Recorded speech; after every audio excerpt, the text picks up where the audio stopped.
Alrighty. So, why does independence start at 18 and throwing out the kids at 18 is actually very stupid? So, right here, you can pause some of this if you want because I'm going to go through it pretty quickly. But the TLDR for this one basically a mother kicks out her kid at 18 years old, her daughter at 18 years old, in order to teach her independence, quote unquote, teach her independence, right? And her kid says, "You are the worst mother ever." There's some actually agreement on understood. I agree with that actually, and we'll get into that eventually why. So, real quick before we get into anything more detailed, this is going to be a reason why knowing so much different information is so helpful. So, this is a reason why I make my playlists in the first place. Because if you watch like all the videos in that playlist and then you start piecing all of that information together, then you can come to a sort of conclusion like this and see how it all plays out. And that's the whole point of my videos, hopefully, is to teach you a lot of this stuff as well. It's not just to teach you the individual parts, it's also to teach you the specifics of how to add it up all together. So what happens? Let's just go through this real quick.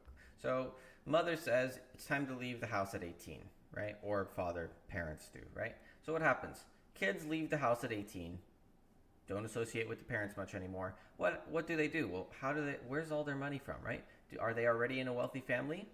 If not, which mostly no they're not, most likely no they're not going to be, they're going to be indentured servants. And we'll see how this happens eventually. But they're basically agreeing to work for a specific amount of time in order to repay debt. So this could be in a lot of ways, which we'll get into eventually. Now the problem is all these people right here who get kicked out, that's right, they become doomers. All is why you see so many doomers out there. There's a really good reason why. Doomers times a million, okay? You have a lot of these people who just given up hope. There's no hope anymore, right? Now, what does this lead to? Well, all these people who are basically doomers because they're indentured servants, because they're going to have to pay off debt, a lot of debt. Well, what happens? Stonks go up. And why do stonks go up? Well, maybe because of labor, right? Labor prices are really cheap. Oh, it's really easy to get labor. It's really easy to get a fast food employee, as an example. Be that McDonald's man, right? The banker who's giving out loans, he loves this. He is so happy that this woman kicked out her kid at 18 years old because her kid has no way to pay for the world. Her kid has no way to pay for maybe college if they're going to college. They have no way to pay for real estate if they're trying to live in a home and not basically be homeless. The banker is giving out tons of loans. He's making tons of money. Real estate people, anybody who owns a home and is renting out to these kids, making tons of money. These are boomers, by the way. So boomers who own the homes are making a lot of money. The bankers who are giving out loans are making a lot of money. Stonks are going through the roof. It's great when I look at the stonk market today, right? It's going through the roof right now. And colleges love this too because, oh my God, now she has student debt and she has to pay that student debt off, right? And then what happens? All of this ends up leading to the government getting more taxes because all of these people, that's right, they pay taxes. Sort of. The stonks people don't really pay too much taxes. But government ends up basically paying more taxes. The reason stonks people don't pay taxes is because they own a really big company and they'll hide it in an offshore account and shit like that, right? Anyways, government gets more tax revenue and changes the laws to match the culture. So in this case, they say, hey, you know what? The legal age is now 18 years old. It didn't used to be that way, by the way. And then the media says, oh, I'm going to continue to promote this because the government just did this law. And not only that, I was promoting this a while ago. This whole process of what we see today, independence at 18, actually started from the media. But that's something else. So it started at this cycle. This part of the cycle. Media continues to promote the government law and tries to make it a part of the culture. It's time to leave the house at 18. So now what happens? The media indoctrinates this mother into saying, hey, it's time to kick your kid out at 18 years old because you need to, quote unquote, learn independence. And then you have this whole cycle, right? Vicious cycle. Pretty bad, but it's really stupid and for this mother to do this. And I'll go into more detail as to why. So to understand anything, at all, it's really important to know its past. Now, while history might seem like a bland, stupid, or useless subject in most cases, in how school teaches it anyways, it's actually incredibly valuable for tons of reasons. And this is not just to know like general history, it's also to know what kind of person somebody is. You use their history. That's how courts sometimes indicate whether or not they will or won't give somebody a certain sentence. Are they a first-time offender, or are they doing this on repeat? Do they have no self-control, or was this just an accident, right? Yeah, that sort of thing. So the history taught in school is all about memorizing dates, when did certain big wars happen, and the information, which honestly is not really applicable in most cases or useful to people today. It's not really helpful, right? However, what school teaches is not the applicable or the practical use of history. Not the history, by the way, which is useful, surprisingly, to us today in everyday life and in our future. Or, for that matter, the reason why history is so useful is to not make the same mistake twice. And there's a lot more than just not make the same mistake twice, but that's the classical answer that's always given. Now, if you don't learn useful history or useful information, in this case, which is what my channel is all about, please God, just learn from my channel. There's so much useful information from my channel. You are bound, 100% bound to be manipulated. Even though this information is mostly applied to people in the United States, knowing this information, regardless of where you are, is incredibly helpful, as it doesn't always take the form of you're kicked out at 18 years old, by the way. Now, what I mean by not kicked out at 18 years old isn't, it doesn't always take the form of being kicked out at, quote unquote, being kicked out at 18 years old. You might say, what exactly do you mean by that? Well, what I mean is this doesn't always take the form of, this is going to affect your children, right? Because you're going to kick out your child at 18 years old. What you're going to do is you might maybe buy into a classic scam that occurs, a pyramid scheme classic, right? It could be more than a pyramid scheme. It could be, I don't know, pharmaceutical companies constantly having hiccups and having to pay huge lawsuits because of like asbestos in their baby powder formula or whatever for Johnson & Johnson, I think, if I remember correctly, the lawsuit, right? So like there's a lot of these, you could sort of just sometimes even look at the history of certain companies or the history of not just certain companies like pharmaceuticals, but maybe specific companies sometimes, just to see like how bad it really gets. Because you will learn a lot. You will learn a lot from just looking at the history of some of those things and go, oh, maybe you shouldn't trust this one, right? Now, most, if not all, of your ideas, by the way, by a very strong chance of this, are never your own. And independence at 18, you might think was one of your own ideas or whatever, or something that you agree with or whatever. This mother right here might think that independence at 18 is her own idea, but in reality, it never was. And in most cases, none of your ideas are ever your own. And I guarantee there are plenty more than just that, by the way. Now, when we look at history and quote-unquote this independence at 18, we realize that this is simply stupid. Very, very stupid, actually. And not only that, it's irresponsible as a parent. You are so irresponsible as a parent if you're doing this. And it would explain a lot of the problems that we have with families today. And why, if you are doing this as a parent, I would probably see your future in a convalescent home. This is going to sound pretty bad. Shitting yourself and unable to control your bowel movements while your kids basically are just saying, screw off, I don't care about you anymore. Which is what a lot of, why do convalescent homes exist today? Well, that's part of the reason, right? There's a lot of people in that scenario. Now, when did independence at 18 start by law and by culture? Now, independence at 18 started after World War II, where tons of men were drafted into the army, and this created the image that 18 years old is when you are fully grown up and fully capable, right? So what ended up happening? The media went along with the narrative, and they basically said, and made shows like Rebel Without a Cause, right here, this came out in 1955, and Happy Days, which glorified youth independence and the law, sadly, and actually could be a very good thing, honestly, in some instances, and the law lags behind the culture a little bit in some instances. This is a good instance where the law lags behind the culture. I'm glad it lags. Now, the post-war economy of World War II was extremely good, and prosperity was not because they were forced to leave, but because they could leave. So basically, the kids could leave at 18 years old, and they weren't forced to live with their parents because they don't have the money, right? They could leave. They had that option. So at a certain point, sadly, independence at 18 became very recent, especially by law. And it started in the 1970s after the Vietnam War, where it was ruled that if you were able to be drafted into the army, you have the right to vote, and the legal majority age dropped from 21 to 18. And there's also a lot of other factors that ended up coinciding, like when high school ends and all this other stuff, right?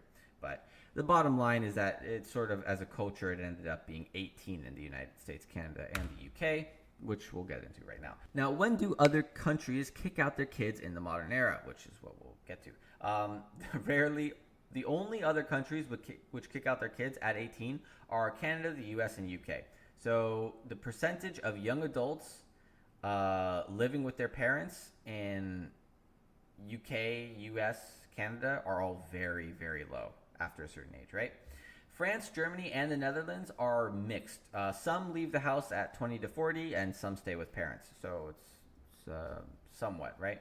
Not as low, clearly, as our lovely Canada, US, and UK, but it's definitely a little bit lower. Now, the thing is, the large majority, though, of countries keep the kids for quite a while and have done so throughout history. This is constantly done throughout history. Southern Europe, Italy, Spain, Greece, East Asia, Japan, China, Korea, and Latin America, Mexico, Brazil, all these kids stay about 25 to 30 years plus. This means even longer. So all this blue that you're seeing, basically, yeah, these are all the countries that I mentioned, including East Asia.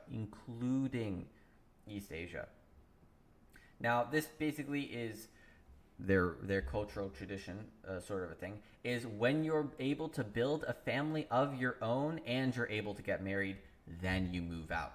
So this is done throughout history, and this is the large majority of countries, but there's even more that do that have it a certain way. So even though these countries usually have it as when you're on your own and when you're able to get married, Southeast Asia, India and Pakistan, Turkey, Egypt, and Saudi Arabia, all these are when you get married. Like, it's almost always when you get married. So once again, like I said, India and Pakistan, Turkey, Egypt, and Saudi Arabia, these are when the kids move out once they are able to get married. So it's pretty similar to East Asia and Southern Europe. Pretty similar, although these countries are a little bit more lenient sometimes, right? So knowing what other countries do hopefully would put things into better context and basically show you why kicking your kids out at 18 is stupid. And the crazy part is ancient history says the exact same thing as what a majority of these countries do. Is ancient history then different than the modern times? The answer is yes. Yes, it is.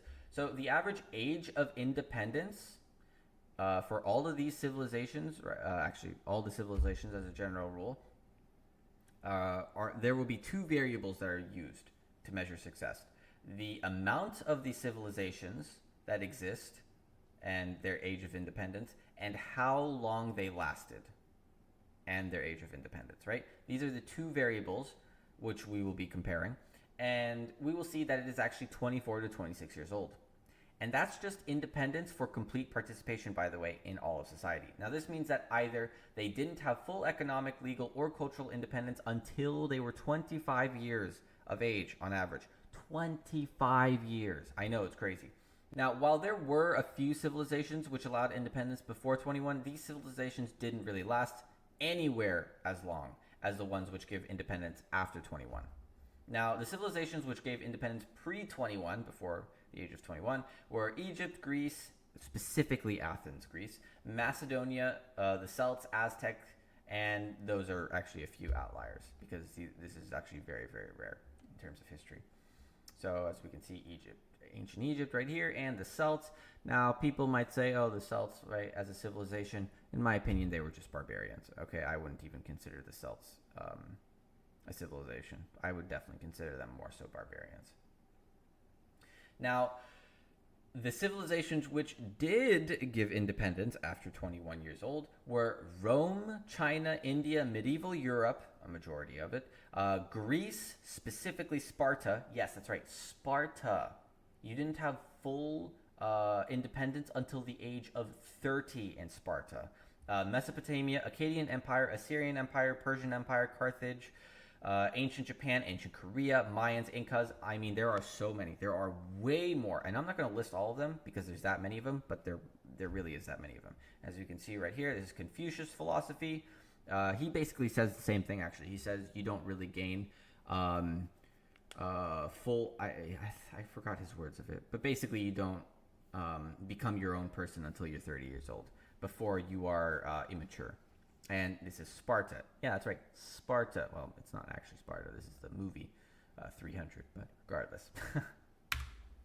Now, what does biology say about the age of development and when that occurs? Now, while the law of the US says 18 is the age of the development, biology says otherwise completely. Biology and human development don't actually occur fully until the age of around 25 or 30 years old, as the prefrontal cortex is only fully developed around this time, maybe even a bit later. So you might have heard that the brain only fully develops at 25 years old. That is a little bit inaccurate. It's actually a little bit leaning towards 30 years old more. So hormonally, though, it's a little bit different, which is why we probably have this 18 years old is when the age of independence is, right? Because this is when they're done hormonally. Yeah. So for males, it starts around 10 years old and it ends around 18. It's not always the same. Whereas for women, puberty starts around the same time, if not earlier for women, and it ends at 16. Now, physically, in terms of their body, like males and females, muscle mass, body hair, and growth plates, this stops around 21, but it can sometimes go even longer than 21. So this age of 18, honestly, this is actually because of media, which is pretty crazy. Who would have thought that media would be such a big indicator in dictating whether or not people do or don't go out, right? So crazy stuff. Now, it seems strange, though, that biology and ancient civilization, or civilization in this case, most civilizations, seem to align with full neurological development as the age of independence for most civilizations. So I don't know if you've noticed, but the age of independence, did most civilizations say? It was around 24 to 26, if not 30 years old. Biology says almost the exact same thing. So where does this 18 years old come from? Literally, it comes from the media. It blows my mind how badly modern times have changed everything. Actually, it's more like how the 1950s and how media in the 1950s changed that, was able to influence that many people. But regardless. Now, while on the surface, being independent and kicking out the kid at 18 might seem like a great idea, there are pros and cons to everything. Now, in terms of who benefits from this, big companies needing cheap labor, banks lending out loans, landlords and colleges, and student debt in this case, are the ones who really benefit from it. So you want stonks? That's right, this is good for stonks. Now, in terms of who doesn't benefit from this, it's your children, as they are most likely going to be an indentured servant, slaving away at multiple jobs and still barely able to make ends meet.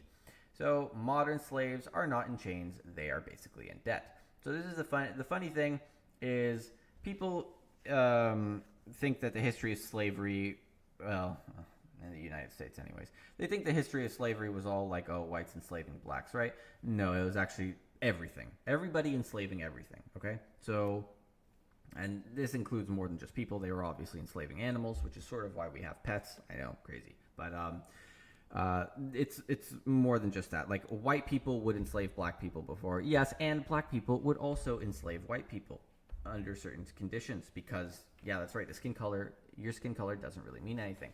So an example, just one example, could be something like, let's say, Egypt having a war with somebody in Europe, right? And then they beat the people in Europe. Well, now those people, if they choose to, they could choose to execute them, or they could choose to turn them into slaves.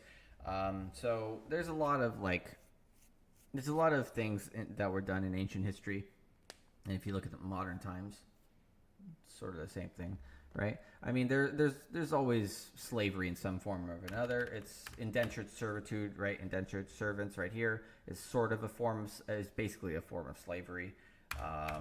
It's just a less extreme form. It's a modern form, right? So if you don't care much about your children or your grandchildren and want to experience a convalescent home future of shitting yourself and having somebody else take care of you and probably try to take your credit card and use it for themselves, make your children experience what independence is like and see how much they care about you, or if they decide whether or not you're worth the time and the effort to care for as you grow older. The choice is yours. So honestly, I think a lot of this is really short-sighted. I'm shocked. I'm shocked at how effective it was. That's more so what I'm shocked with. I'm shocked with how effective it was and how short-sighted it is for parents to kick out their children and to assume that their child would really like them, you know? Like, as a parent, you have as a parent, in my opinion, you have the biggest responsibility in the world. Once you have that child is staying. That child, I think anyways, should basically stay with you the entire time. You should be teaching that child the entire time. Only once they are able to do it on their own may they move out. But even if they aren't able to do it on their own, you're supposed to teach them. You're supposed to do all this stuff as a parent. And if you don't, it's kind of your fault. Now, what's the biggest cost of kicking out the kids? Now, generational wealth is not built up when you kick out your kids, and instead your child is put into indentured servitude to organizations that you have no affiliation with in most cases. Usually the economy sort of dictates how easy this is for your child to escape that indentured servitude, but right now it's not really that easy. And you let your child slave away for the sake of the economy, all in the name of being independent. Now, if you have a family business or you're trying to have your family line live in poverty for generation after generation, there's a high chance that being independent and kicking out the kids at 18 is a great start. And if you really want to just add a little bit more to that, getting a divorce early on is an even better way to add to your children, almost guaranteed to be in poverty and have a lot of problems. A lot of problems. So basically what you're doing when you kick your child out at 18, all these people are all up here. Right? You have this guy up here. He lives with his family, right? This guy up here, he lives with his family. This guy right here, he doesn't live with his family. He was kicked out by his mom or his dad or his parents. It doesn't really matter, right? And he has to have his own way at life. Now, the problem is that in the economy, you're sort of always competing against other people. So if something costs like $500, an iPhone costs $500 or $1,000, right? You're not going to be able to afford that iPhone. So all these people get a head start to that iPhone and that technology that they have access to because they have the money to afford, as an example. If they have access to something and you don't have access to that, you're already putting yourself at a disadvantage. Now, the problem is that this guy is actually like off the page. He's all the way here. This guy is also off the page. And you can't really compete because all of this money, like with all of this inflation right now, money isn't really going to get you much, and these people are in so much debt as it is that the